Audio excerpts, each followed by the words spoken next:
Here we are at the Feast of Tabernacles.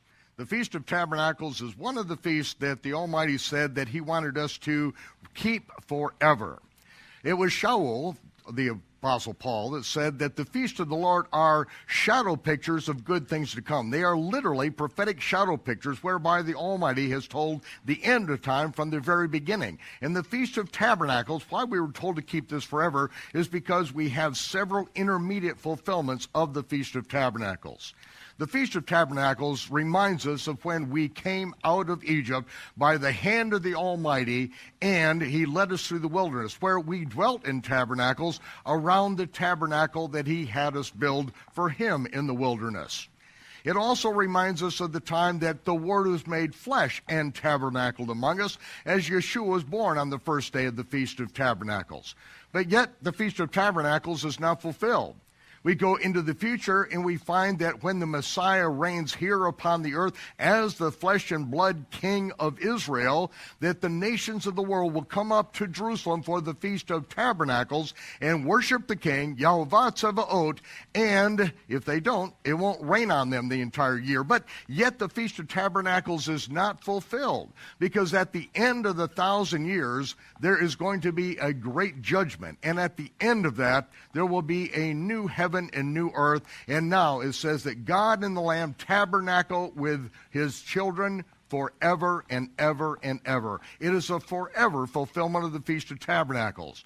But until then, it is a constant rehearsal and a reminder that the Almighty is still in our presence and we are in his presence, and we are in effect tabernacling with him right now, and he is making his tabernacle where two or more are gathered in the name of Yahovah. There he is in the midst of us. Yeshua is in the midst of us. The Feast of Sukkot in Jerusalem is an absolute hoot. There is nothing like it.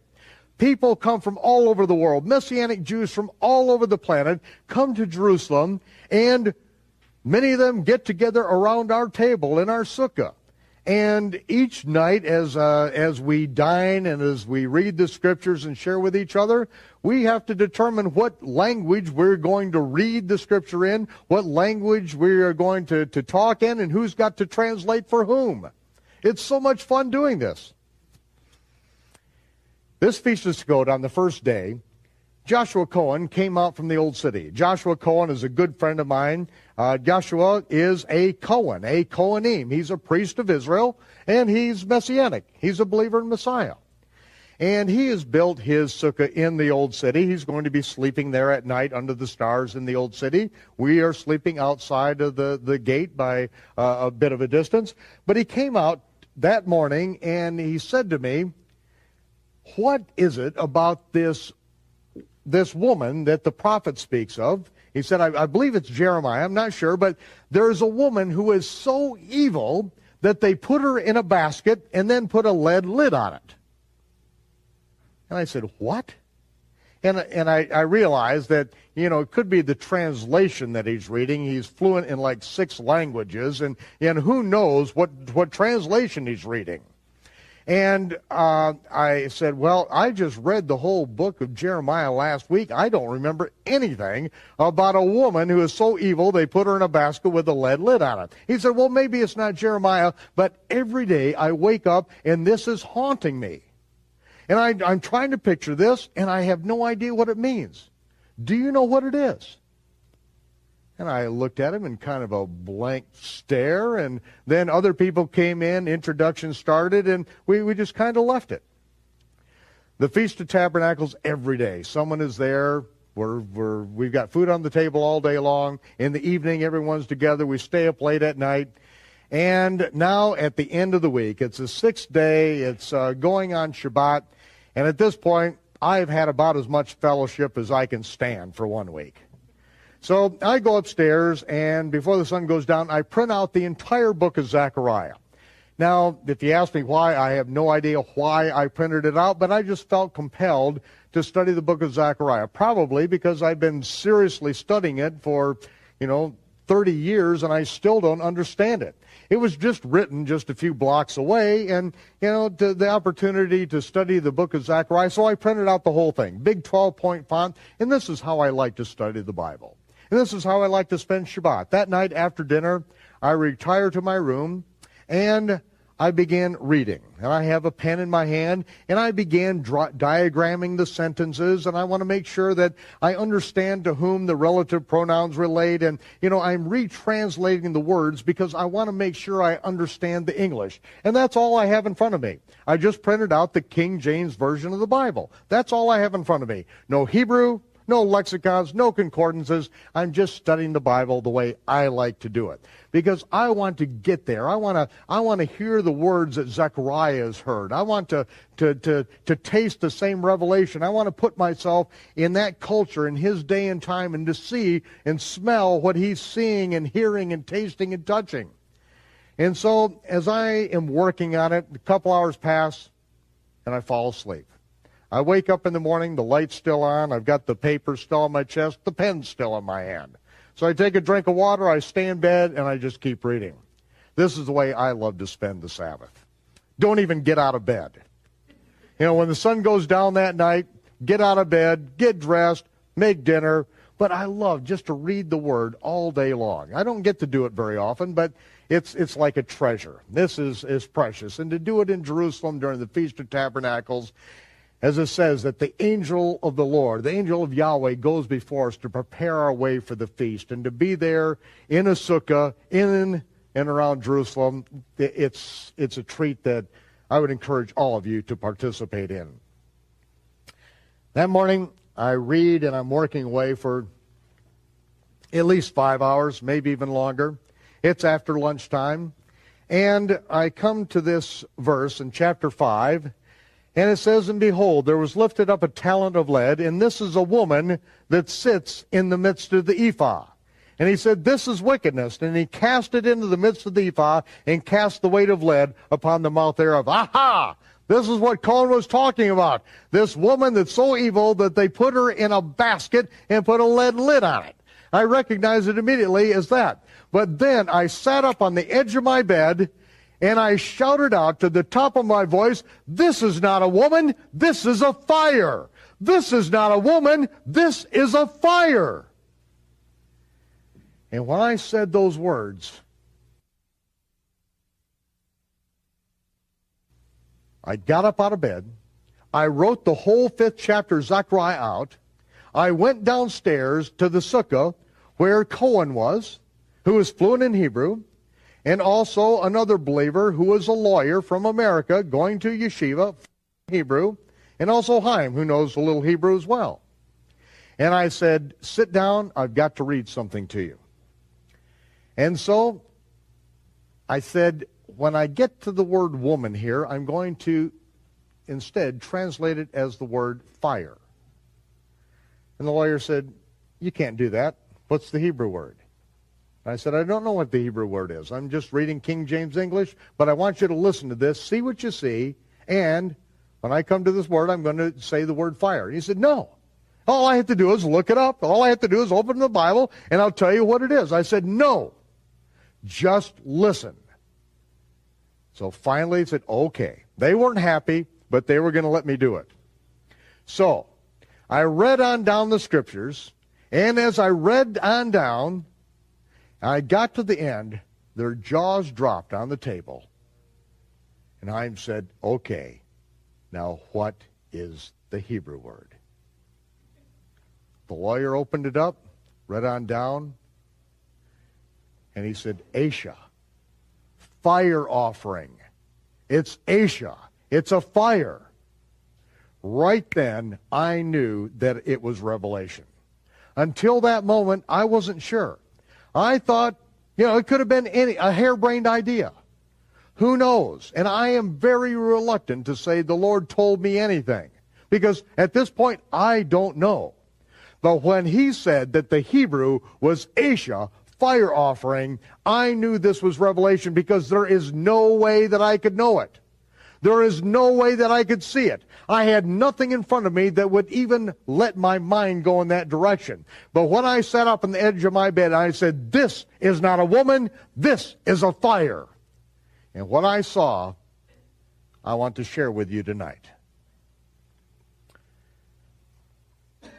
Because in the Hebrew, The word Asha for fire is the same as Isha, the word woman.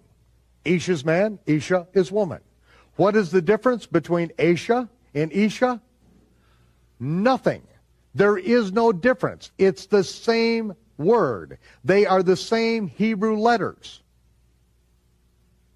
The only difference is one dot that changes it from being a to a I, Isha.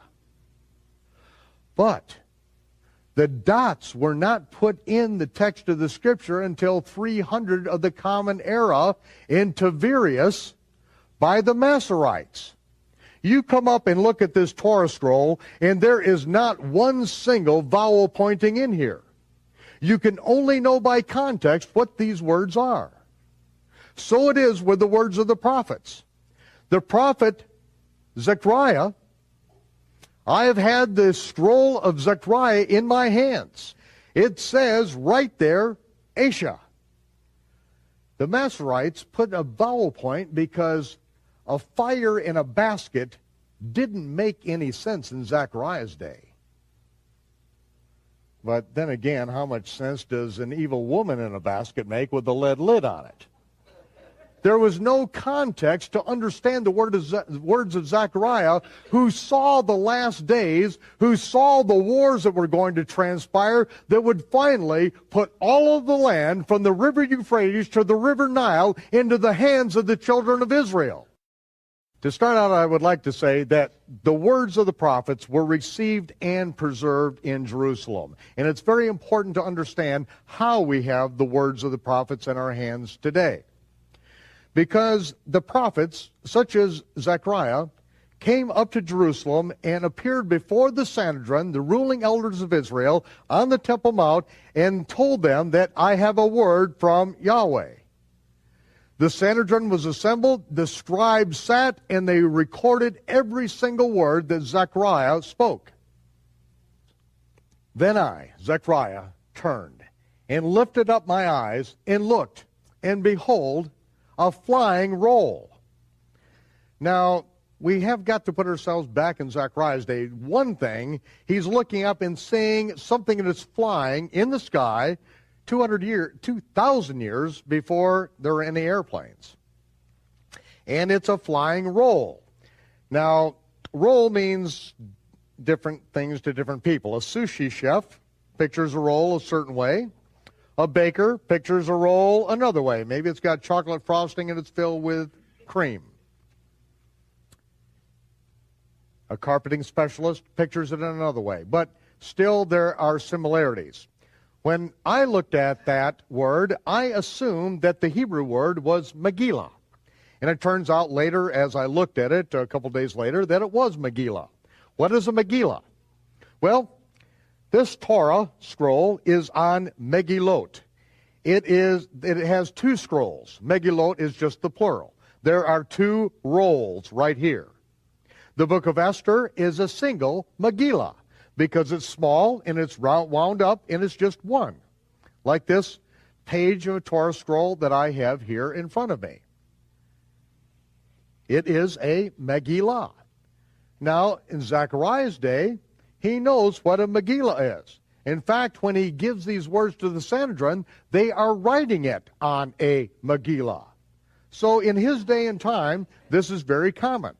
But what is not common is that this scroll is flying. And the angel that was speaking unto me said, Zechariah, what do you see?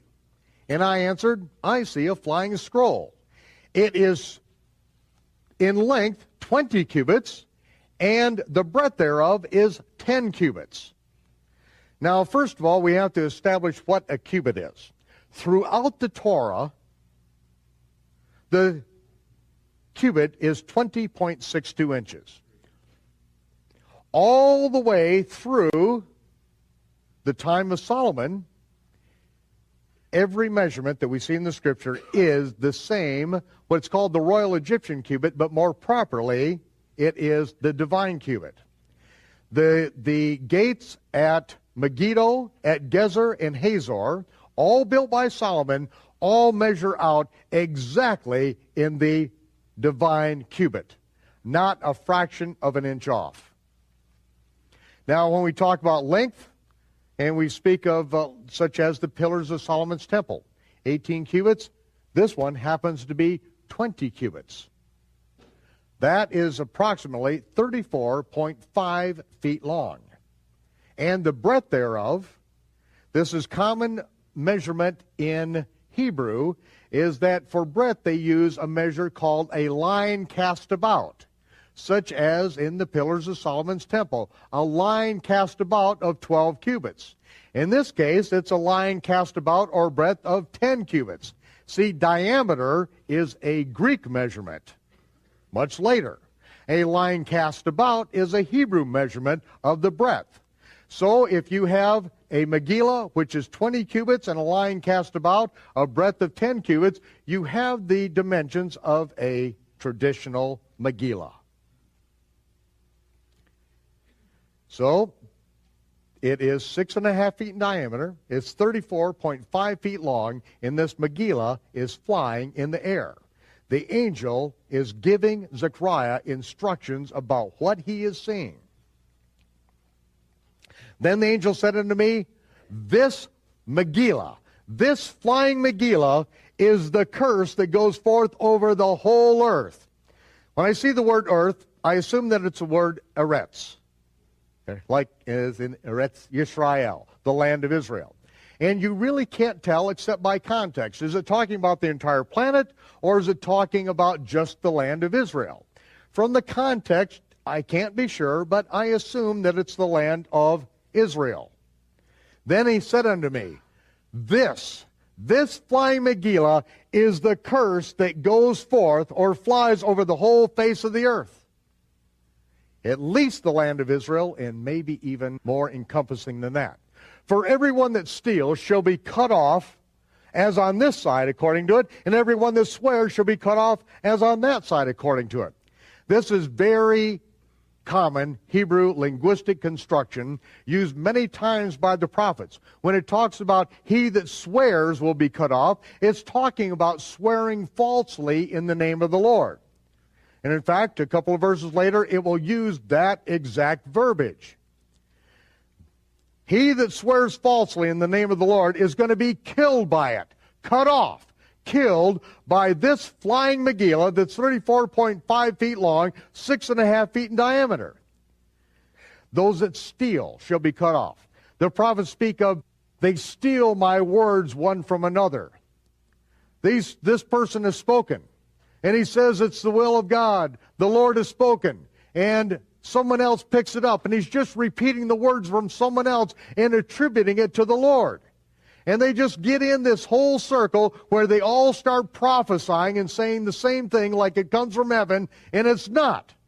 The Lord says, I didn't say a word of it. And yet all these prophets are saying the same thing. They're stealing my words one from another. They're going to get cut off by this thing. There's going to come a point where the Almighty says, enough is enough. I've had enough of this vain bantering. And it says that I will bring it forth, saith Yahweh. I will bring this flying Megillah of specific dimensions, which will kill those who are in violation of my instructions, and I will bring it forth, saith Yahweh Tzvaot. And it shall enter into the house of the thief, and into him that sweareth falsely by my name. See the context? This flying Megillah, it shall remain in the midst of the house, and it shall consume the house with the timber thereof and the stones thereof. It will completely incinerate wood and stone. And whatever this is, it also has a residue that remains in the house.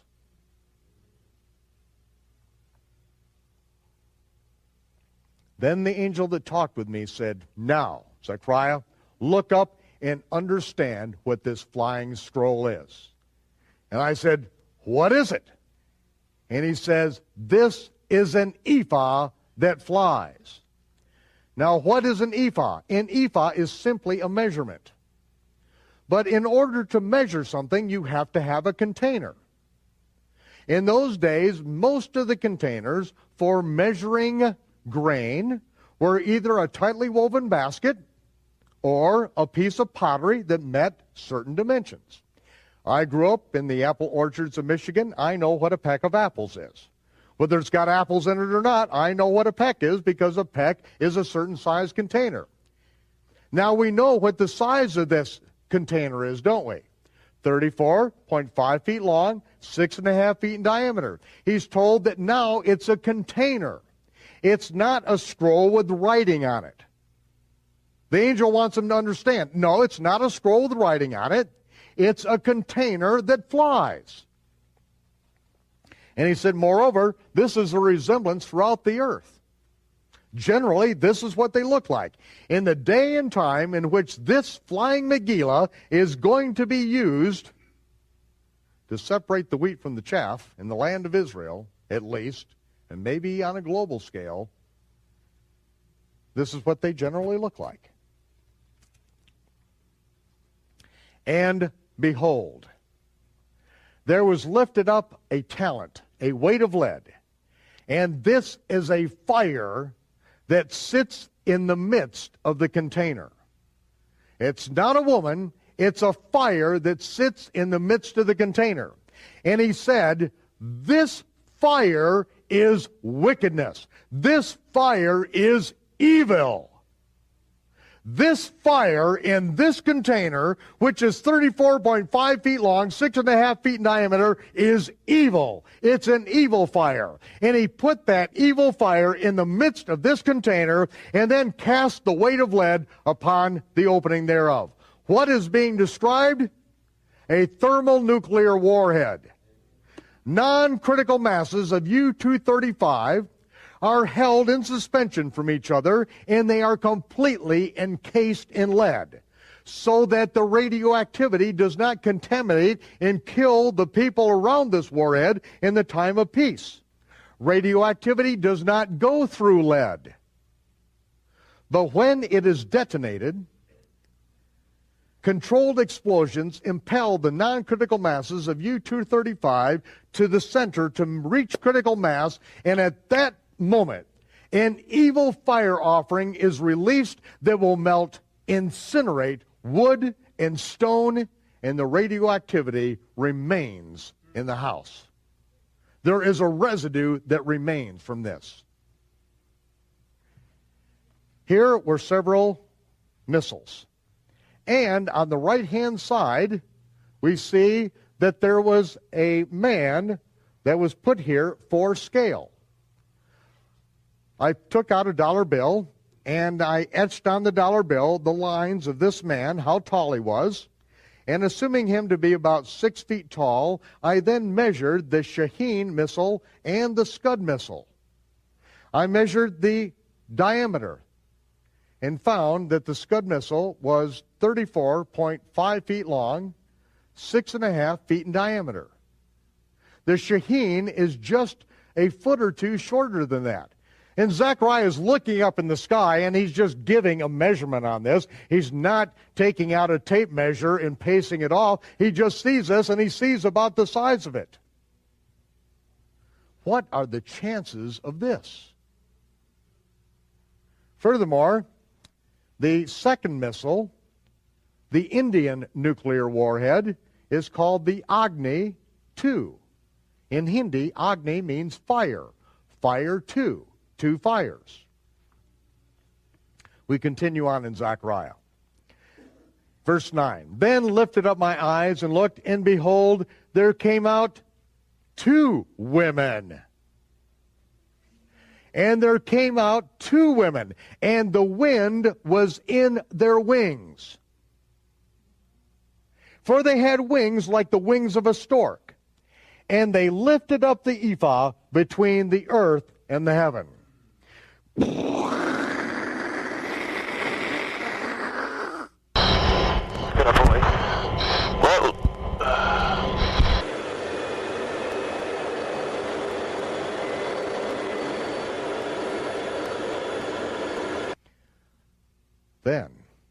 I said to the angel that talked with me, where are they taking this flying container with this evil fire offering that is going to incinerate the homes of those who are not under the protection of the Almighty because they are doing something against his will? And the angel said, to build it a house in the land of Shinar. The land of Shinar is modern-day Iraq and Syria. The United States went after Iraq thinking that Iraq had the weapons of mass destruction. They got there and they were all gone. But the one thing they knew is that they had been getting things out of Iraq into Syria for a long time. What is the United States talking about doing now? Hitting Syria. Just a few weeks ago, 3 o'clock in the morning, and you could hear those F-16s as they sounded like they were tearing off the roof of the house, going over the Galilee, over the Golan Heights, and in moments, they were 50 miles into Syria and dropped their payload just north of Damascus and wiped out terrorist training camps. We never know when we hear those things roar over the house, where they're going, what's going to happen. They could just as well have dropped a nuclear payload, because the prophet said, Yeshayahu said, behold, Damascus is taken away from being a city. It shall be a ruinous heap. Damascus has never been a ruinous heap.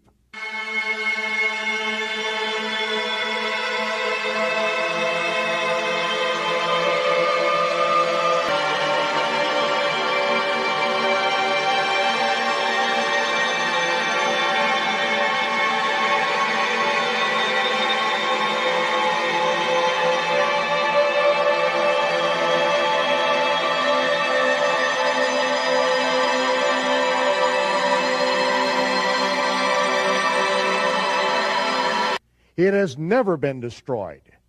It will be destroyed. It will go down. And this very section in which Isaiah is talking about this, he's talking about Israel's leaders who do wickedly against God's covenant with Abraham, and they make a covenant with death and an agreement with hell. This covenant with death that Israel entered into on the White House lawn between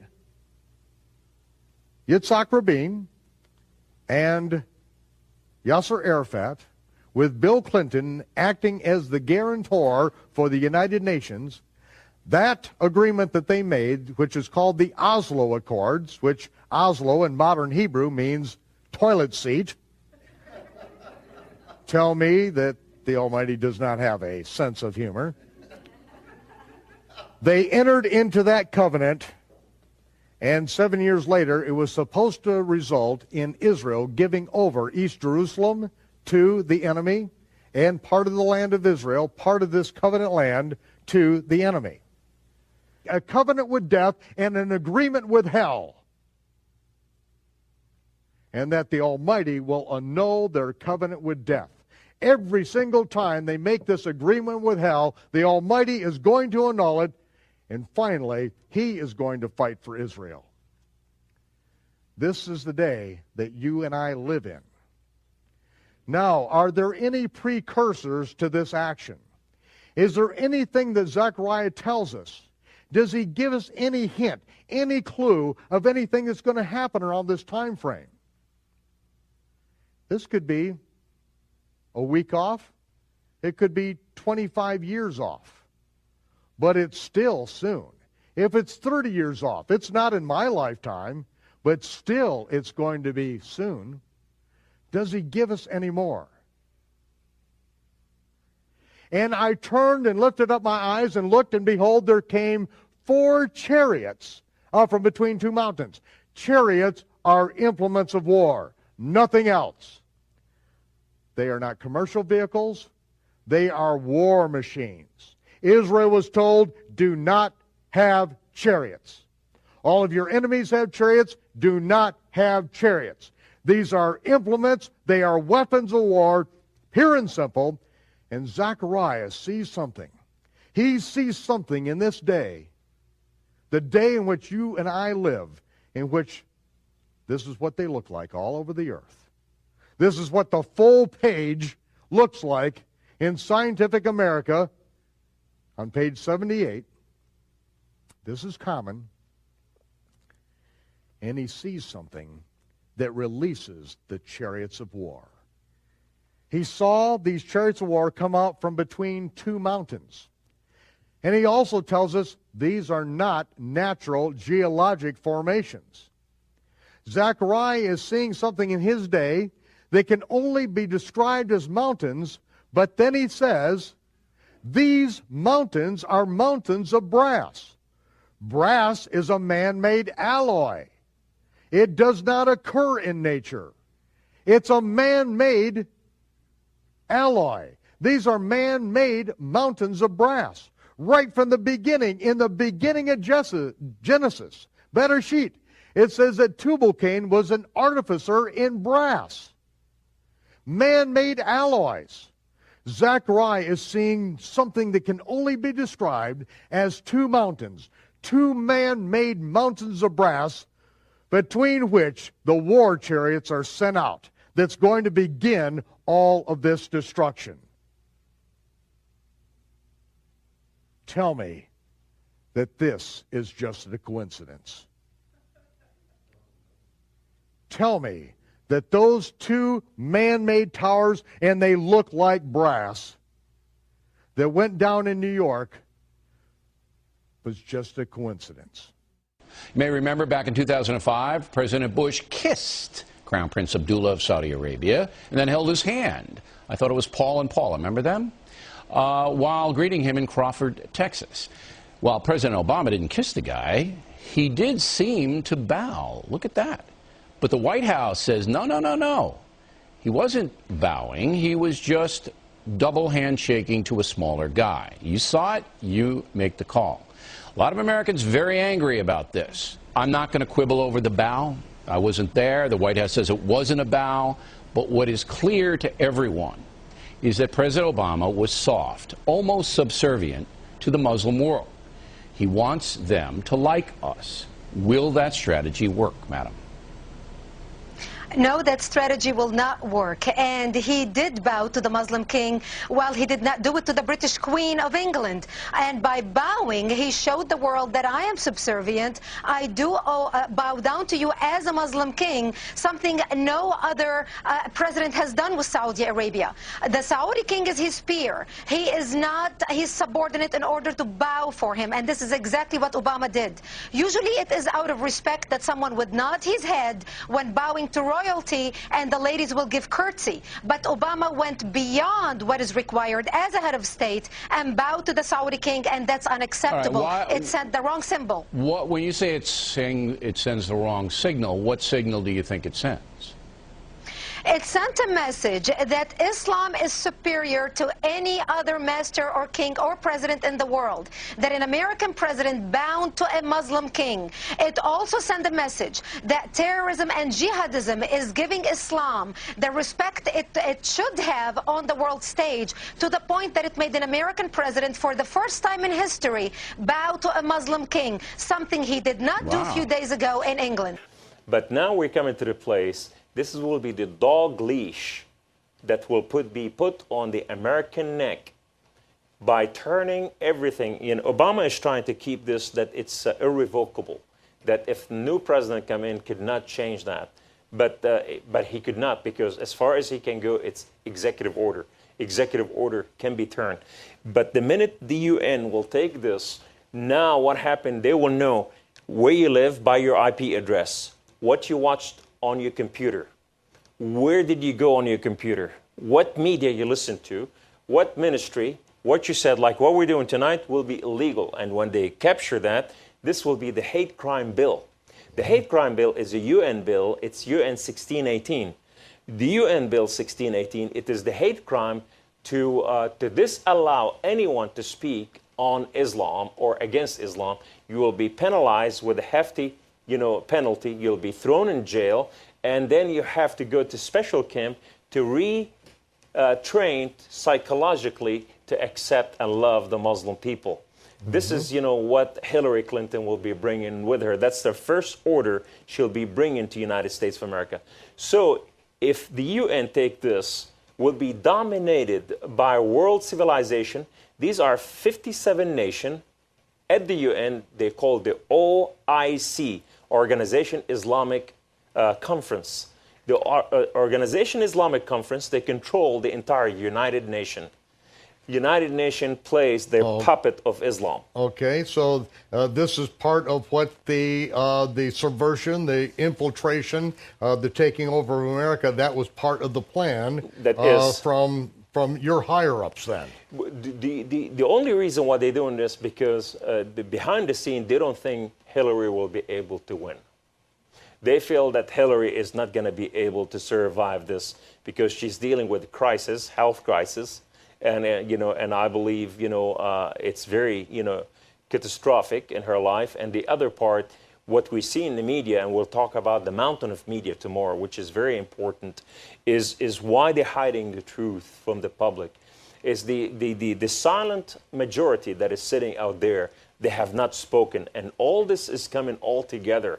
And they're really afraid of this, so that's why they are subjugating America to United Nations. They tried to do this to bring America under the UN, and that's why they sequestered our military to give the upper hand to the United Nations.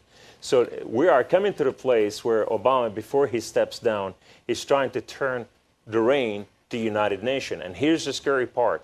What if Obama becomes the president of the United Nations? We're not going into Syria. That's direct from President Trump. Told Michael Goodwin of the New York Post this in an interview on Tuesday. The president trying to clarify his position after complaints that his aides were saying different things and confusing his position on Syria. Trump called Syrian President Bashar al-Assad a butcher and a barbarian for using sarin gas on his own people. Again, this is assuming that the intelligence he's been given is true and accurate. I'm not fully convinced. But he said last week's missile strike on Syria was not the start of a campaign to oust the dictator. There's no sign that Vladimir Putin wants to cool down the friction between the U.S. and Russia. U.S. Secretary of State Rex Tillerson came away from Wednesday's meeting with Putin with an agreement on ISIS, but not much else. On Tuesday, Putin claimed he had information of a potential incident similar to the sarin gas attack that led to the missile strike. He's hinting that the U.S. may try to set up a false flag attack to justify more military action against the Assad regime. Now, on his way to Moscow, Tillerson gave Russia an ultimatum. Choose between the U.S. and its allies or embrace Bashar al-Assad, Iran, and Hezbollah. The two powers appear to have maneuvered themselves into positions where the situation in Syria could spiral out of control. For example, if Iran decided this would be a good time to launch an attack against American forces or Israeli forces, the U.S., Iraq, Jordan, Israel, Russia could be drawn into events just because they feel compelled to act. Mahmoud Ahmadinejad has declared he is going to enter the country's presidential election in May. Now, he had been advised by the country's supreme leader, Ayatollah Khamenei, to stay out of the race. But Ahmadinejad said those comments by the Ayatollah last September were just advice. Ahmadinejad was the sixth president of Iran, served between 2005 and 2013. In 2005, you might remember, Ahmadinejad said Israel must be wiped off the map, and he has been criticized for calling the Holocaust a myth. This is what we refer to in Islam, it's called al-taqiyya. Al-taqiyya as a doctrine is to lie by omission. And lying by omission, Muhammad, in his hadith, his traditions, he said the al-taqiyya to be practiced until the days of judgment. So all Muslims must, that's part of their belief. As a matter of fact, the Quran says, وَمَكَرُوا وَمَكَرَ اللَّهُ وَاللَّهُ خَيْرُ الْمَاكِرِينَ. Meaning, the Christian have deceived and the Jews have deceived, but Allah is the greatest deceiver. Is one of His 99 names is the great deceiver. So therefore what happened is when you are warring against your enemy, it's considered righteousness. Even when you lie, or even when you don't tell them the truth, even when you conjure a story. You know what? The refugee numbers that you're hearing are fake. They're actually airlifting in refugees in the middle of the night on undisclosed airplanes. They land them. They go into the airport where they get new names because most of their names are FUNU, full name unknown. They are then given passports, American passports, and social security numbers. And those names will never be added to the official refugee tally because, well, they came in the middle of the night, and by the time you met them, they weren't really refugees, were they? And it's happening all the time. And they're bringing in communicable diseases, and they don't sanitize the airplane before you get on it to go back home. They put them in transportation vans that they also don't sanitize before you get on it. And then they go into your community, and you don't even know they're there. And she said, Josh, I had to quit because what we're actually watching is an invasion. It's an invasion. And most people don't know this. Between illegal immigrants, well, even legal immigrants, we allowed more people in this country last year than the rest of the world combined allowed through immigration. So there is a process here, and there's a lot that has to do with population decline, yes, decline, the economic factors. And again, that goes back to what are we doing? What are we doing about it? It's one thing to watch it, and I'm glad they watch it. But then what do you do? And so many people are so frustrated, saying, okay, Josh, I get it. I'm mad about it. But other than voting for somebody who doesn't do what I told them to do anyway, what am I going to do about it? And that's where we're at. People are so sick and tired of voting for people who promise to do one thing and then do the other, or promise to do one thing and then do nothing. So it's really time to bring it back to us. And that's actually what the Father said to do in the Bible. This whole idea of, elect some sort of politician, send them to D.C. and have them fix it, that's not the biblical prescription. So it's time God's people got back to God's plan.